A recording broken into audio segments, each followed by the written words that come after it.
अस्सलाम वालेकुम। 9th class कैसे हैं? वेलकम है यूट्यूब चैनल। अगर आप चैनल पर नहीं हैं तो प्लीज़ चैनल को सब्सक्राइब कर दें, ठीक है। अच्छा स्टूडेंट्स, आज हम रिव्यू एक्सरसाइज 3 करेंगे। अच्छा, तो आपको मैं पहले बता दूं कि एक्सरसाइज आप करो या ना करो, मतलब पूरी करो या ना करो, करनी तो है। अगर वो नहीं करोगे तो फिर इनकी समझ नहीं आएगी। तो एक्सरसाइज अगर आप पूरी ना करो, मतलब कुछ क्वेश्चंस कर लो तो चल जाएगा, लेकिन अगर रिव्यू आप कुछ कुछ करोगे तो नहीं चलेगा। ऐसा कोई सिस्टम नहीं है, ठीक है। रिव्यू पूरी एक्सरसाइज का निचोड़ है। अगर रिव्यू आपने कर ली, अगर एक्सरसाइज आपने ना भी की हो, मतलब इसके 3 के 3 एक्सरसाइज है, 3.1, 3.2, 3.3, अगर चले एक्सपोज आपने ना की, जो मतलब नॉर्मल स्टूडेंट्स होते हैं, रिव्यू कर लिया आपने, तो समझे आपने 100 में से 50% नंबर ले लिए। रिव्यू को बिल्कुल भी मतलब इजी नहीं लेना, ठीक है। इसको एक क्वेश्चन को अगर आप 10 बार भी करेंगे तो फिर भी कम है, तो रिव्यू आप करें। अच्छा चलो हम स्टार्ट करते हैं स्टूडेंट्स। क्वेश्चन नंबर 2 से पहले, क्वेश्चन नंबर 1 तो एमसीक्यूज है, वो तो आप बुक पे कर लीजिएगा। अच्छा क्वेश्चन नंबर 2 पे आते हैं, राइट इन टेबुलर फॉर्म। अच्छा उन्होंने कहा है कि ये जो हमने क्वेश्चन दिए हुए हैं इनको टेबुलर फॉर्म में बनाएं, तो आइए बनाते हैं हम। टेबुलर फॉर्म कौन सी होती है? टेबुलर फॉर्म हमने पीछे पढ़ी है, ठीक है। जिन्होंने मेरे पिछले लेक्चर लिए उनको पता है 3.3 पे। टेबुलर फॉर्म वो होती है जो ब्रैकेट में लिखी जाए, मतलब ब्रैकेट के अंदर जो लिखे जाए एलिमेंट्स, उनको कहते हैं टेबुलर फॉर्म, ठीक है। अब उसने हमें पहले हमें बना के दी हुई है। अगर आपको आम अल्फाज में मैं बताऊं तो टेबुलर फॉर्म वो होती है जैसे ये देखें, ए इज इक्वल सेट, ये सेट है ना, सेट के अंदर जो भी एलिमेंट आएगा ना वो अगर लिखेंगे तो वो टेबुलर फॉर्म हो जाएगा। लेकिन यहाँ पे इन्होंने अपने हमें पास से ये दी हुई है। अब ये जो दिया हुआ ना ये सेट बिल्डर है, ठीक है। ये सेट बिल्डर फॉर्म में उन्होंने हमें बताया हुआ, क्वेश्चन दिया हुआ कि हमने इसको टेबुलर फॉर्म बनानी है। मतलब उन्होंने हमें सेट बिल्डर फॉर्म में क्वेश्चन दिया, हमने उसको टेबुलर फॉर्म में बनाने हैं। तो आइए देखते हैं इसमें क्या लिखा हुआ है। X is equal such that X, ठीक है, is equal to N, N, ठीक है, सच डैट नेचुरल नंबर। उसने कहा है कि देखिए यहाँ एन का तो आपको पता है कि जो पावर होता है उसको शो करता है। अब उसने कहा है कि नेचुरल नंबर के साथ इसको मल्टीप्लाई करवाएं। इनका मतलब इंटू होता है, तो इंटू मतलब अगर मैथ में ले तो वो मल्टीप्लाई होता है। तो क्वेश्चंस को देख के हमने इसका आंसर बनाना है। अच्छा एक बार 2 लिख दिया, एन लिखा एक बार, 2 1 दा, ठीक है। 2 के साथ एन को मतलब नेचुरल नंबर जहाँ तक चलते हैं उसको आगे चलाई जाना है। 1, 2 के साथ फिर अगेन 2 लिखें, एन की जगह 2 लिखें, फिर 2 के साथ एन की जगह 3 लिखते हैं। तो जो एन है ना उसकी जो एलिमेंट्स वो चेंज करते जाना है और आगे चलता ही जाएगा, ठीक है। अब आगे आते हैं, इनको मल्टीप्लाई करवाते हैं। 2 1 दा 2, 2 2 दा 4, 2 3 दा 6, आगे चलते जाएंगे, 2 4 दा 8 और आगे आगे चलते जाएंगे। तो ये जो नीचे है ना ये हमारी बन गई है टेबुलर फॉर्म। तो बहुत ईजी है। अगर आप क्वेश्चन देखेंगे ना कि क्या है, मैं एक बार दोबारा से बता देती हूँ कि उन्होंने आगे सच डैड ये तो होता है, आगे उन्होंने बताया 2 एन, एन जो होता है ना वो पावर होती है। पावर को एक बार लिखें, दो बार लिखें, ठीक है। और उसके बाद उन्होंने कहा है कि इन दोनों को नेचुरल नंबर्स को और पावर को मल्टीप्लाई करवाएं, कि पावर की जगह लिख के 2 के साथ मल्टीप्लाई करवाएं। तो ऐसे लिख लेना, ठीक है। आगे आते हैं क्वेश्चन नंबर 2 पे। क्वेश्चन नंबर 2 भी उन्होंने सेट बिल्डर में बताई हुई है, तो उसको टेबुलर फॉर्म में बनाना है। तो देखते हैं, X such that X is equal to M plus 1, ठीक है। आगे देखते हैं, उन्होंने ये एक बताई हुई है हमें, एग्जाम्पल बताई हुई है, ठीक है, कंडीशन बताई हुई है। आगे उन्होंने कहा है कि एम इंटू नेचुरल नंबर। अब एम को नेचुरल नंबर की जगह लिखना है, ठीक है, और इसके साथ मल्टीप्लाई। अच्छा ये 2 भी ऐसे लिखती है, एम की जगह नेचुरल नंबर ऐड करने हैं। 1 सबसे पहले शुरू का नंबर, 0 के साथ करेंगे तो वो 0 आ जाएगा, उसका कोई फ़ायदा ही नहीं है। हम 1 लिखेंगे, 1 लिख लिया, उसके बाद प्लस 1 नीचे वैसे ही आ जाएगा। फिर नेक्स्ट आएगा 2, एम की जगह 2 क्योंकि हम 1 लिख लिया था, उसके बाद प्लस और 1, फिर लिखेंगे 2 और एम की जगह 3 प्लस 1। अब ये आगे चलता ही जाएगा, तो मैंने फ़िलहाल इतना आपको समझाने के लिए लिख दिया है। आगे इन दोनों को मल्टीप्लाई करवाएंगे तो 2 1 दा 2 और प्लस और 2 में प्लस 1 कर देंगे। ये देखिए यहाँ पे 1 है ना, तो ये 3 बन जाएगा। उसके बाद 2 2 दा 4 और 1 प्लस कराएंगे तो 5 हो जाएगा। फिर 2 3 दा 6, 1 प्लस कराएंगे तो 7। उसके बाद फिर आगे 3 3 दा 9 हो जाएगा, और आगे वो 1 प्लस करवाएंगे या कुछ भी, तो वो आगे चलता जाएगा, ठीक है। क्वेश्चन नंबर 3 पे आ जाते हैं हम। क्वेश्चन नंबर 3 भी सेम ऐसा ही है, ठीक है। आप एक कर लेंगे ना, एक समझ लेंगे तो आगे आपको आसानी हो जाएगी। अच्छा नेक्स्ट क्वेश्चन नंबर 3 देखते हैं, X such that S is equal 11 N. Natural number को अब 11 के साथ मल्टीप्लाई करवाना है। आगे उन्होंने क्या कंडीशन बताई हुई है, नेचुरल नंबर बिलोंग करता है, डब्ल्यू बताया हुआ है, होल नंबर, होल नंबर हमेशा 0 से स्टार्ट होते हैं। उसके बाद नेचुरल नंबर लेस देन होने चाहिए 11 से, ठीक है। उन्होंने कहा है जो 11 है वो ग्रेटर देन होना चाहिए नेचुरल नंबर से। अच्छा देखते हैं, इसका मतलब ये, इस कंडीशन का मतलब ये है कि जो 11 है ना उससे छोटे नंबर ही होना चाहिए, मतलब 11 नहीं आ सकता, 11 के ऊपर वाले नंबर भी नहीं आ सकते, इन्होंने कंडीशन बता दी है। अच्छा सबसे पहले हम ऊपर वाला काम करेंगे, 11 लिखेंगे, उसके बाद होल नंबर बताया हुआ ना तो 0 से स्टार्ट करेंगे। 11 को 0 के साथ मल्टीप्लाई करेंगे, 11 को 1 के साथ, 11 को 2 के साथ, 11 को 3 के साथ, आगे चलता जाएगा, 11 को 10 के साथ करके आगे बंद कर देंगे, क्योंकि यहाँ पे इन्होंने कहा है कि 11 से बड़ा ना हो, ना 11 के बराबर हो। तो आगे मल्टीप्लाई करवाएंगे, ये 0 आ जाएगा, 11 1 द 11, 11 2 द 22, 11 3 द 33, 11 10 द 110। ठीक है, समझ आ गई, बहुत ईजी है अगर आप करेंगे तो। चलिए नेक्स्ट क्वेश्चन नंबर 4 पे देखें।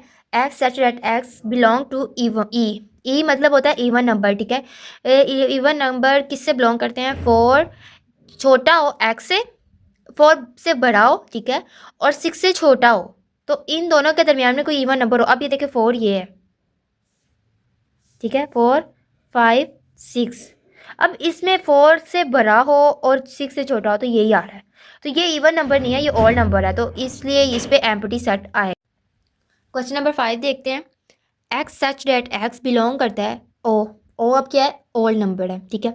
अब ऑल नंबर ने भी कंडीशन बताई हुई कि 5 से बड़ा हो, ठीक है, और इक्वल भी हो, और 7 से भी छोटा हो, 7 से भी छोटा हो। अब हमने देखना है कि ये क्या है, तो जब उसने कहा इक्वल डैट हो तो फिर वो 5 ही आता है, ठीक है, ये इसका आंसर। क्वेश्चन नंबर 6 देख लें। क्वेश्चन नंबर 6 पे एक्स सच डैट एक्स, ठीक है, बिलोंग्स टू क्यू, ठीक है, ये क्वाड्रेंट, ठीक है, X square is equal to, ये एक उसने कंडीशन बताई हुई है, ठीक है, क्वाड्रेंट की। ये हमने चैप्टर 1 पे किया था, चैप्टर 2 पे भी किया था। ये कंडीशन यहाँ पे लिखती है, ठीक है। अब स्क्वायर को कट करना है तो दोनों तरफ स्क्वायर रूट लेंगे, ये बच्चों वाला काम है, बच्चों वाला काम है। बट जो अंडर रूट 2 है ना इज़ इनरेशनल, ठीक है, ये है क्वाड्रेंट, तो सो इसका जो इनरेशनल क्वाड्रेंट है वो हो जाएगा एम्प्टी, तो इसका आंसर भी एम्प्टी है। आगे क्वेश्चन नंबर 7 देखते हैं। क्वेश्चन नंबर 7 है X into X belong to quadrant, ये भी सेम वैसे है, माइनस एक्स। अब यहाँ पे माइनस आ गई है, ठीक है। अब हमने इसको, इसकी कंडीशन बनानी है, हम लिखेंगे 3, कोई भी नंबर लिखते हैं, हम 3 लिख देते हैं, 3 इज इक्वल -3, क्योंकि माइनस है ना तो हमने माइनस को ख़त्म करने या लाने के लिए कुछ करना होगा। अब ये 1, इसको अगर हम डबल बार करेंगे, ठीक है, तो ये नीचे आ जाएगा, हम लिखेंगे 2, तो 1/9 और 1/9 माइनस इसके साथ आ गया। नेक्स्ट देखते हैं, तो जब वो 9 1/9 से कटेगा तो 0 आ जाएगा। वो मैंने एक वैसे ही देखें, मैंने आपको सिर्फ कंडीशन बताई है, देखें ये एक्स है, एक्स को हम एक्स, क्योंकि ये क्वेश्चन में एक्स लिखा, एक्स को हम एक्स में नहीं लिख सकते, इसलिए हमने कोई भी नंबर लिया, 3 से लिया, 3 से ही कट जाएगा, ठीक है, ये भी हमें पता है 0 ही आएगा। हमने इसको समझाने के लिए कि अगर इस नीचे अंडर रूट में आ जाए, ठीक है, मतलब डिवाइड में आ जाए, इनटू में आ जाए, तो वो भी ऐसे ही कंडीशन होगी, वो भी 0 ही आएगा, ठीक है। आगे लास्ट इसका पार्ट करते हैं, ठीक है। क्वेश्चन नंबर 8 पे उन्होंने बताया कि आर रैशनल नंबर है, ठीक है, इक्वल नहीं है क्वाड्रेंट के, तो वो यही आएगा कि क्वाड्रेंट है, ठीक है। अब क्वेश्चन नंबर 3 देखते हैं। लेट यू, मतलब ये यू का दिया हुआ है, ए का दिया हुआ है, बी दिया हुआ है, सेट दिए हुए हैं, ठीक है। Least the members of each of the following set. अब हमने, उन्होंने बताया हुआ है कि क्वेश्चन नंबर 1 पे, मतलब इसके पार्ट में ए डैश, अब जो ये होता है ना, ये चीज़, इसको हमने देखना, ये हमेशा यू से माइनस होती है, कि कहीं भी आ जाए, ये अभी शॉर्ट में अब आपको समझाने के लिए, कहीं भी आ जाए, लॉन्ग क्वेश्चन में आ जाए, मतलब ये अभी इतना सा है ना, ये इतना भी बन जाए, तो इसका मतलब ये है कि यू को माइनस करना है ए से, मतलब यू वाले सेट को ए से माइनस करना है, यू वाले सेट में जितने भी नंबर हैं, ए में जितने नंबर हैं नहीं है उनको माइनस करना है, ठीक है, ये होता है। सबसे पहले यू माइनस ए लिखेंगे, उसके बाद हम लिखेंगे यू का सेट लिख देंगे, ठीक है, ये यू का सेट है, माइनस, ये आप कोशिश कीजिएगा कि यहाँ पे लिखे, ठीक है, मैंने इसलिए यहाँ पे लिखा कि मेरी जगह कम थी। अच्छा आप मतलब तंग तंग करके लिख सकते हैं, उसके बाद ए सेट लिखना है, ठीक है, लिख के अब हमने देखना है कि यू सेट में वो हैं, लेकिन ये यू से माइनस करना है, ठीक है, कि यू सेट में जो है वो ए में है कि नहीं है वो देखना है, इसलिए वो कट जाएंगे। अब ये देखो 1, ए में, यू में 1 है, ए में 1 नहीं है, तो 1 आ जाएगा। यू में 2 है, 2 से कट जाएगा। यू में 3 है, ए में 3 नहीं, 3 आ जाएगा। 4 से कट जाएगा। 5 है यू में, लेकिन ए में 5 नहीं है, वो आ जाएगा। 6 से कट जाएगा। 7 है यू में, लेकिन ए में नहीं है, वो भी आ जाएगा। 9 ऐसे ये 8 8 से कट जाएगा, 9 ये यू में है, ऐसे वो आ जाएंगे। ठीक है, ये आंसर है। बच्चों वाला काम है, बहुत ईजी आपको आ जाएगा। अब ऐसे बी है, अब बी सेट में पीछे देख लिया यू, इसका मतलब बताया कि यू को बी से माइनस करें। जैसे यू का सेट लिखा, बी का सेट लिखा, फिर इसको माइनस किया, वो ये आ गया। एक समझ लेंगे ना तो आपको दूसरा खुद के करें, ताकि आपको प्रैक्टिस हो। मैं बार बार कहती हूँ कि जो है ना मैथ वो प्रैक्टिस से होती है। ठीक है, जितनी आप प्रैक्टिस करेंगे उतना मैथ में आप परफेक्ट होते जाएंगे। अच्छा, क्वेश्चन नंबर 3 पे देखें। क्वेश्चन नंबर 3 उन्होंने दिया हुआ है ए यू बी। यू का मतलब यूनियन होता है कि ए का यूनियन ले बी से। अच्छा, यूनियन ये होता है इकट्ठा करना। जितने भी सेट हैं, हर जितने भी सेट दिए हुए हैं, ठीक है, उन सेट का जो आपस में एक बार जो भी हो उनको इकट्ठा करके नीचे सेट में वो उनका आंसर बनता है। अगर दो दो आ गए, देखिए जैसे 2 2 आ गए, तो उनको एक बार ही लिखना है, लेकिन लिखना है 2 बार नहीं लिखना, एक बार ही लिखना है। जैसे ये देखिए ए का सेट लिखा हुआ है यू यूनियन, ठीक है, बी का सेट लिख देना है। 1 लिखे, 2 2 2 बार आ रहा है, लेकिन हमने एक बार लिखना है। 3 4 4 2 बार आ रहा है, एक बार लिखना है। तो ऐसे करके ये सारा 10 तक का आ जाएगा। सेम ऐसे ही अब माइनस का होता है कि ये पहले में हो, जो सेम होते हैं वो कट जाते हैं और बाकी आ जाते हैं। जैसे 2 2 से कट गया है, 4 4 से कट गया है, और बाकी नहीं कट रहा। बाकी नहीं कट रहा, सॉरी, यहाँ पे 1 भी आता है, वो नहीं कट रहा था। तो जैसे 1 आ गया, 2 2 से कट गया, 4 4 से कट गया, और ऐसे करके ये आंसर आ गया। क्वेश्चन नंबर 5 भी अब ये इंटरसेक्शन आ गया, ए इंटरसेक्शन सी। अब इंटरसेक्शन में क्या होता है? इंटरसेक्शन ये होता है कि जो कॉमन हो उनको लिखना होता है। ठीक है, वो आप कर लें। अच्छा, मैं आपको बता दूं कि अक्सर मिस्टेक्स हो जाती हैं। ये मेरे ये क्वेश्चंस अब रॉन्ग लिखा गया है, मैंने आपको बताना था।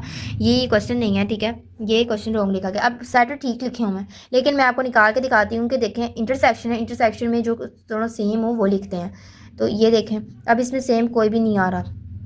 देखिए कोई भी नहीं आ रहा। इंटरसेक्शन होता ही है, तो इसलिए इसका एम्प्टी सेट होगा, ना कि ये। तो ये ज़रा ये रोंगा है, वो हो जाती है। मैं इसलिए मैं कहती हूँ कि मैथ को ना समझ के करें, ताकि मेरे से, मैं भी इंसान हूँ, गलतियाँ हो जाती हैं इंसान से।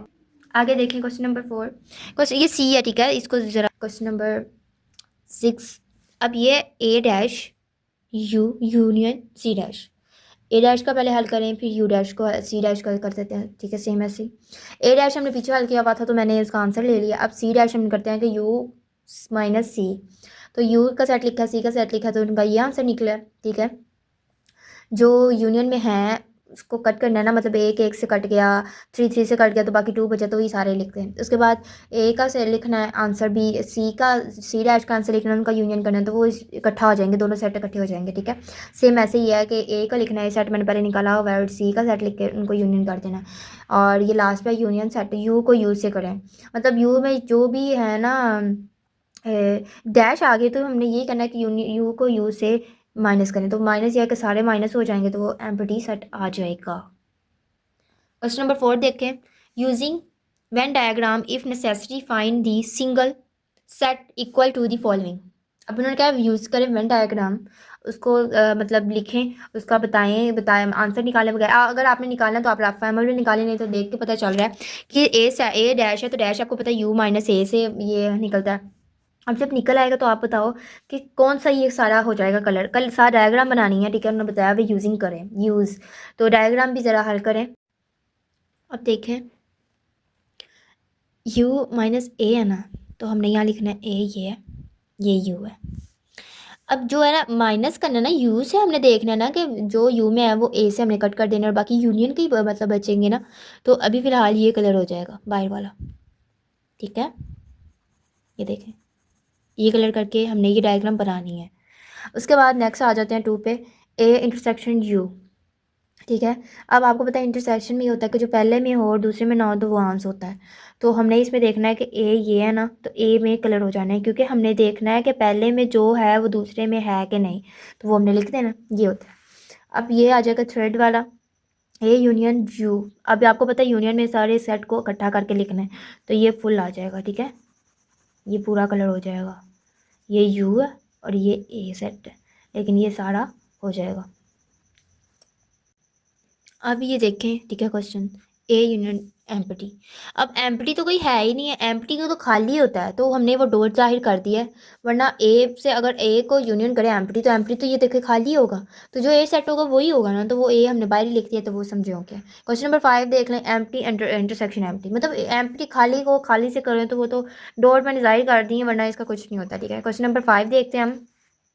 यूजिंग यूज़, ठीक है, Venn diagram to verify the following, ठीक है, डायग्राम बना के हमने इसको वेरीफाई भी करना है और इसका लेके आना भी है। अब इन्होंने क्वेश्चन नंबर 1 पे दिया हुआ ए माइनस बी इज इक्वल है ए यूनियन बी इंटरसेक्शन, मतलब सॉरी डैश से।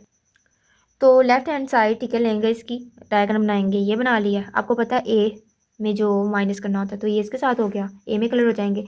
राइट हैंड साइड में ये होगा कि ये जो होता है ना यूनियन में होता है, जैसे यू को बी के साथ पहले करेंगे तो जो आंसर निकलेगा फिर उसको यूनियन कर देंगे तो वो बी ही हो जाएगा, तो वो सारा हो जाएगा, ठीक है, ए को नहीं करेंगे।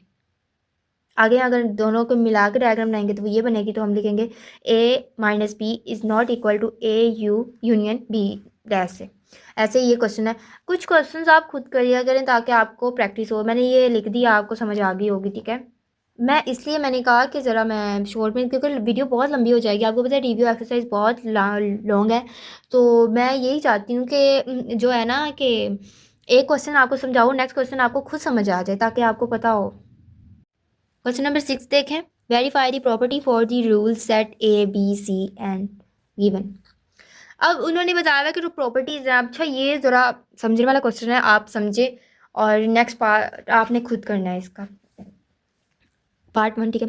एसोसिएशन ऑफ यूनियन, एसोसिएशन आपको पता है कि मैंने आपको पहले बताया था कि इसका रट्टा मार लें। कम्यूनिटेटिव होता है कि 2, एसोसिएशन होता है 3। इसका रट्टा आपने मारना ही मारना है। ये आपको एमसीक्यूज, ये आपको शॉर्ट, ये आपको लॉन्ग, ये तीनों चीज़ों में आ सकता है। कई बार 2 बार भी आ गया, मतलब एमसीक्यूज में भी पूछ लिया और शॉर्ट में भी पूछ लिया, तो वो इसलिए मैं कह रही हूँ आप इसको सोच समझ के करें। अच्छा, अब देखें, इसका फार्मूला मैं लिख दिया, ए यूनियन बी, ठीक है, यू सी। अब ये इसमें हमेशा ये फार्मूला आपने रट लेना, रट लेने आपने। ये जो पहले पे आता है ना, ब्रैकेट लगाते हैं बी और सी में। जब इज इक्वल के बाद आता है ए यूनियन बी ब्रैकेट में और सी बाद में। इसमें शुरू में ब्रैकेट, इसमें इसमें लास्ट में ब्रैकेट, इसमें शुरू में ब्रैकेट। अब ये इन्होंने सेट दिए हुए हैं, इनसे हमने हल करना है, तो अब करते हैं। ये सेट दी लेफ्ट हैंड साइड हमने करनी है, ठीक है। सबसे पहले हम ब्रैकेट वाले क्वेश्चन हल करेंगे, मतलब B union C. A B का सेट लिखेंगे, यूनियन सी का सेट लिखेंगे। यूनियन में आपको पता है इकट्ठा करके लिखेंगे, ये दोनों सेट्स को ये मिला के लिख लिया। अब इन दोनों को ए यूनियन और बी यूनियन सी का जो सेट होगा, जो आंसर निकला उनको ले लेंगे और दोनों यूनियन निकाल के वो तीनों का सेट ये आ जाएगा। तो ये हो गया इक्वेशन 1। अब राइट हैंड साइड पे आ जाएंगे, पहले ब्रैकेट सॉल्व करेंगे। ब्रैकेट सॉल्व करेंगे, ए सेट लेंगे, यूनियन बी सेट लेंगे, उनका आंसर यही निकलेगा। और आगे फिर हम जो है ना इसका यूनियन सी को इस सेट ब्रैकेट वाले के साथ यू को सी को यूनियन कर देंगे। तो ये हमने किया है, तो हमारे पास ये आया, तो हमने यहाँ पे लिखना, ये आपने हर क्वेश्चन में लिखना है, from equation 1 to equation 2 is equal, ठीक है। अब सेकंड आपने खुद हल करना है, इंटरसेक्शन का सेम वही है, मैंने आपको फार्मूला लिख दिया है, जैसे कि इसमें लास्ट पे ब्रैकेट सारा सेम है, बस इंटरसेक्शन यहाँ लिखना, लास्ट पे ब्रैकेट और फर्स्ट पे ब्रैकेट। अच्छा, ये क्वेश्चन नंबर 3 पे इसके प्रॉपर्टीज़ है ना, तो इनकी मैंने आपको ये पहले पढ़ाई हुई है। 3 चैप्टर जब हमने स्टार्ट किया था ना, तो एक्सरसाइज 3.1 में ही थी ये प्रॉपर्टीज़, तो ये आप वो अब डिटेल में हम कर रहे हैं। Distributing of union and intersection, अब ये इसका फार्मूला ये भी आपने रट लेना है, ठीक है। ये फार्मूला आप याद कर लें, आपको इजी हो जाएगा। बाकी तो बच्चों वाला काम है, सेट निकालना, इंटरसेक्शन करना, यूनियन करना और ये वो सारा कुछ, ठीक है। अब इसका भी पहले ब्रैकेट निकाल लेंगे, ब्रैकेट लेंगे, उसके बाद इंटरसेक्शन में आप देखेंगे जो कॉमन है वो लेना है। उसके बाद ए यू को इसके आंसर के साथ हमने इंटरसेक्शन अगेन कर लेना है, ठीक है। ये देखें, ये आंसर निकला है। राइट हैंड साइड पे भी सेम हम ब्रैकेट वाले पहले करेंगे, वो करके हम आंसर निकाल के ए यूनियन को फिर इसके साथ करेंगे। ये सॉरी, यहाँ पे थोड़ी सी मिस्टेक हो गई, ठीक है। और ये सारा कुछ हो जाएगा, मैंने डिटेल से आपको दिखा रही हूँ। और ये फिर फ्रॉम लेफ्ट हैंड साइड मैं समझा इसलिए रही, मैंने कहा आप लोग को पता है, क्योंकि एक चीज़ बार बार बोलूँगी ना तो वीडियो भी लंबी हो जाएगी और देख लें आप भी नहीं समझ पाएंगे। इसलिए मैं आपको कह रही हूँ कि जितनी प्रैक्टिस हो सके आपने उतनी करनी है। सेम इसका पार्ट 2 4 वाला है, वो आपने करना है, बस इसमें ये है, वहाँ यूनियन था, यहाँ इंटरसेक्शन आ गया, ठीक है। ये आपने रट लेना है। और बी पार्ट भी आप खुद करेंगे, वो भी सेम ऐसे ये सारों प्रॉपर्टीज़ लगानी है बी पार्ट पे और सारी ये हल करेंगे। सेट ये दिए हुए हैं। सी पे ज़रा मैं आपको हल कर देती हूँ कि ये हमने खुद करना है, मैं हमने किया हुआ है। ए का मतलब इन्होंने वैसे ही बताया है कि ए जो है नेचुरल नंबर, क्या नेचुरल नंबर आपको पता है 1 से 2 चलता ही जाता है, ठीक है, वो आगे लगी हुई है। बी जेड नंबर आपको पता है इंटीजर होते हैं। और सी जो होता है वो क्या उन्होंने दिया हुआ है, सी को क्या दिया हुआ है। तो ये सेट है, ठीक है, इनको हम ये 4 प्रॉपर्टीज़ में हल करेंगे। तो मैंने वो जो फर्स्ट वाली है ना, वो जो है इंटरसेक्शन, यूनियन और वो सारी मैंने छोड़ दी है, वो आपने करनी है। और ये 4 वाली मैंने आपको कहा ज़रा डिटेल में मैं आपको बताती हूँ, ठीक है, वो पीछे नहीं की हुई। ये इंटरसेक्शन में ये देख लें, ये पहले ये यूनियन का निकालना, ब्रैकेट वाले हल करेंगे। उसके बाद ब्रैकेट वाला जब आंसर निकल गया तो ए वाले के साथ हमने इसको करके ये आंसर लिख देना है। उसके बाद जब राइट हैंड साइड पे आएंगे तो ब्रैकेट्स दोनों करेंगे, ये और ये, इन दोनों का आंसर निकालेंगे। उसके बाद इनको इकट्ठा रख के इनका आंसर निकाल लेंगे। ये देखें, ठीक है, ये आपने खुद करना है, मैंने सिर्फ आपको बताया है। क्वेश्चन नंबर 7 देखते हैं। Verify De Morgan law for the following set. ये सेट दिए हुए डी मॉर्गन लॉ आपको पता है, हमने किया हुआ पीछे भी। अच्छा स्टूडेंट्स, ये देखें, ये मोस्ट इंपॉर्टेंट क्वेश्चन है, ये तो आपने करना ही करना है, ये नहीं छोड़ना। सारे इंपॉर्टेंट है लेकिन ये मोस्ट इंपॉर्टेंट है। जैसे आप ये एक ही बार चीज़ बार बार बताई जा रही है, बताई जा रही है, तो आपको पता है सबसे पहले तो हमने इसको ब्रैकेट को हल करना है। ब्रैकेट के बाद बी डैश आ जाएगा, बी डैश को हल कर लेंगे और उसके बाद फिर ये इसको माइनस करके ये लेफ्ट हैंड साइड हो जाएगी और उसके बाद राइट हैंड साइड करेंगे। ऐसे ब्रैकेट्स को ए डैश बी डैश निकाल के और वो इनको इकट्ठा रख के और ये लिख देना क्वेश्चन 1 दोनों इक्वल हैं, ये देख लें। उसके बाद क्वेश्चन नंबर, ये जो है 2 पार्ट है, ये डू यू सेल्फ मतलब खुद करना है आपने। क्वेश्चन नंबर 8 पे आ जाते हैं। कंसीडर दिस सेट, ये सेट दिए हुए हैं, ठीक है। अब ये सेट दिए हुए हैं तो उन्होंने कहा फाइंड करें पी इंटरसेक्शन क्या हो। पी का सेट लिख देना है। पी के सेट में उन्होंने बताया हुआ, ये जैसे हमने पहले किया हुआ है क्वेश्चन नंबर 1 पे, कि ये एम लिखा हुआ है, नेचुरल नंबर को एम की जगह रख के डिवाइड मल्टीप्लाई की जाना है। 5 1 के साथ मल्टीप्लाई, 5 2 के साथ मल्टीप्लाई, 5 3 के साथ चलता ही जाएगा, ये एम की जगह नेचुरल नंबर चलते ही जाएंगे, ठीक है। और क्वाड्रेंट पे ये बताया हुआ है कि 2 को भी सेम ऐसे रखेंगे, 2 को मल्टीप्लाई करवाना है नेचुरल नंबर के साथ, तो वो ये चलेंगे। ये अभी हो गया, ये इनके सेट बन गए हैं, ठीक है। उसके बाद इन दोनों को इंटरसेक्शन कर देना। इंटरसेक्शन करने के बाद ये आंसर आया। इंटरसेक्शन आपको पता है कॉमन नंबर होते हैं, तो नेचुरल नंबर में इवन नंबर सारे होते हैं, तो देख लेने कि जो काउंटिंग वाले होते हैं। अच्छा क्वेश्चन नंबर 9 पे देखें। Form UC table. Question number 9 पे देखें। From suitable properties of union and intersection do used the following result, ठीक है। अब ये इन्होंने दिया हुआ है तो ये भी सेम वैसे ही हल करना है। ये देखें, ये थोड़ा सा चेंज है, मैं आपको बताती हूँ। ये इन्होंने क्वेश्चन दिया हुआ, ठीक है। लेफ्ट हैंड साइड सबसे पहले हमने लेनी है। अब देखें, ए को ए के साथ इंटरसेक्शन करें पहले इसको, और बी को इंटरसेक्शन ए के साथ करें। मतलब ये इन्होंने दी हुई है कि ये नीचे लिया, ठीक है, ये लेफ्ट हैंड साइड है, ये ब्रैकेट में है ना, तो इसको मल्टीप्लाई कर देना, इसको इसके साथ, इसको इसके साथ, पहले ए को और फिर बी को, यूनियन बी आ जाएगा। सिंस इसी तरह अगर इन दोनों का लेंगे तो वो हमारे पास यही निकलेगा। अब देखें, जब हम दूसरा लिखेंगे तो वो ये आ जाएगा कि ये जो है ना, ये देखें, लेफ्ट हैंड साइड इक्वल है राइट हैंड साइड के, ठीक है, प्रूव हो गया। इसका सेकंड पार्ट भी है, अगर समझ नहीं है तो मैं अगेन समझा देती हूँ। ये देखें, लेफ्ट हैंड साइड हमने लेनी है, सेकंड को प्रूव करना है, ठीक है। अभी देखें हमने ले लिया, इनको इसको इस ब्रैकेट वाले के साथ मल्टीप्लाई करना है। ए यूनियन ए, इंटरसेक्शन आ जाएगा ए यूनियन बी। अब इन दोनों को हमने पहले करना है तो ये यूनियन इकट्ठा हो जाएगा, ठीक है, ये तो हमने लिख लिया। अब जो ए यूनियन बी है वो हमेशा ए ही निकलेगा। जब हम इंटरसेक्शन करेंगे ए यूनियन ए से, तो ए तो इज इक्वल ए ही आएगा। तो जब ए आएगा तो हम देखेंगे कि जो है ना, ए यूनियन ए वो इज इक्वल है बी यूनियन बी के, ठीक है, प्रूव है। क्वेश्चन नंबर 10 देखें। इफ़ जी, ये दिया हुआ है, ठीक है, ये दी हुई है। अभी मैं आपको समझा देती हूँ, ये क्वेश्चन दिया हुआ है। अब जी ये एक्स के बराबर है। अब ये जो एक्स है ना, इसको ये एक्स पे हमने ये एक्स वाली रकम लिख के, जो ये है ना, इस पे देखना कि जो एक्स है, एक्स की जगह यहाँ पे इन्होंने जो रकम दी हुई है हमने वो लिख देनी है। सेम ऐसे ये क्वेश्चन हो जाएगा G1। ये एक्सरसाइज यहाँ पे कंप्लीट होती है। और स्टूडेंट प्लीज़ चैनल को सब्सक्राइब करना ना भूलिएगा, ठीक है। और मिलते हैं नेक्स्ट वीडियो के साथ। अल्लाह हाफिज़।